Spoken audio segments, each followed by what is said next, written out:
Okay, this week we are going to hit prepositions in Latin. And so I just want to give you a little heads up as to what this looks like and how it works and what that rule, there's a rule that sort of governs the use of these prepositions. And so I'm going to kind of walk you through the use of that rule and then kind of just what this looks like in the Latin. So down here at the bottom of the board, I have the rule written down. You'll find it in your book, the purple book on page 24, and you'll see it's inside a box. And often that's what they do when they're introducing you to rules in Henley, is that they'll place it in that little box. And then in our guide for Challenge A, you'll see in the margin, when you look at the assignments, it'll show you what grammar numbers were to look at and to learn. And so you'll still find that rule also in the blue vocabulary book. But I like to also, when they're highlighted in the book, as I come to them, I like to write them on cards and stick them in my flashcards when my child is working on that particular rule and these words that govern certain cases. So that's how we kind of use those. So the rule says in Latin, some prepositions are followed by the ablative case, some by the accusative case. So we're going to look at what that really means. So in the first example here, I'm working on exercise 22, numbers 1, 5, 6, and 8 for you.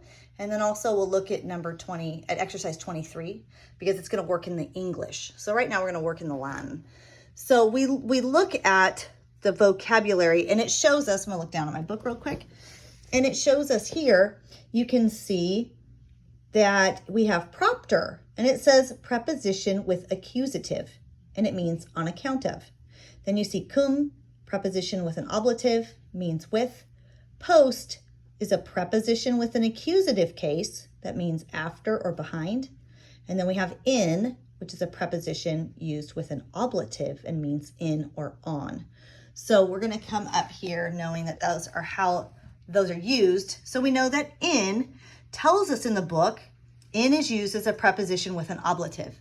And I can see already right here, I like to box in the prepositions with the word, because that's what the rule is telling us. It says, if you have this particular preposition and it's governed by a particular case, which in is governed by an ablative, then we know the word that follows is in the ablative.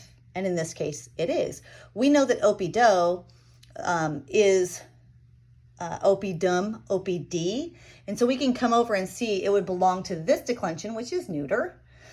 And then we can also see it ends in the O and it's in the ablative. Okay, and so it just confirms for us what they're talking about, which this then is labeled an ablative, and so is in, because that is the case it governs. And then we can also, anytime we're using our nouns, our declension nouns, right, which is what every noun is, we're going to label it gender, number, and case. So I know that opidum, opd, is in the neuter as its gender, and then it is also in the singular here. Okay, and then I would just translate that. I know that opido is town, so I say in the town, and that's just how that's translated. Okay, now, if you're looking at your book, we see this next sentence as propter gloriam Romae. So I look down at my book and I see propter, and it says it's a preposition with an accusative. So I understand that if I see propter and I know that this is a preposition and it's going to govern the accusative case, that whatever's coming after this will be in the accusative. And I can tell by my ending, gloriam, it's a gloria, gloriae is the vocabulary word that puts me up here in the feminine first declension. Okay, and I can also tell that I have the ending right here, which is accusative, just as it should be because it has propter. So propter tells me that propter is an accusative, which also will govern the following word as an accusative case. I also then know this is feminine, and I also know that that ending is singular, okay? And so I get to this last word here, Romae, and that's a new word on page 25 as part of the new vocabulary, Roma, Romae, and it means Rome. So I can look at this and know this is a feminine, it's a first declension word because it's Roma, Romae, and this is likely singular, though I'm going to give you a few little options here, because you're going to see that this ending I, the AE, it's got three options here. We got a genitive, a dative, or a plural subject, the nominative here. And I'm just going to tell you that I know it's not going to be in the subject. So I'm just going to put down, I have two options. It'll either be genitive or dative. But in order to have a dative, we have to have a subject and a verb, which we do not have here. So I can eliminate that. Just process of elimination once you start to get more familiar with this, that's going to be in a genitive. Okay, and so I'm going to go ahead and translate this. Propter means on account of. So I just write on account of, and then I have an accusative, which I know in the accusative, just to show you articles, those are my options for when I translate an accusative is a or the.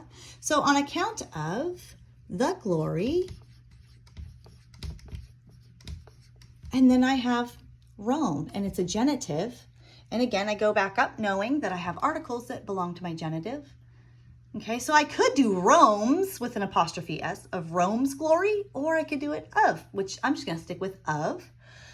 Okay, on account of the glory of Rome. Okay, and so that one's complete. And then I'm going to move over here, post victoriam.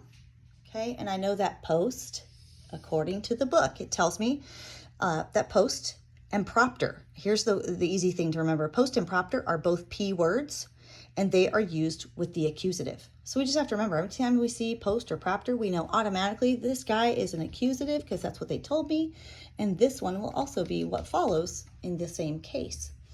Okay, and then I also know that this is feminine because it's Victoria, Victoriae, and that belongs in my first declension endings, and I.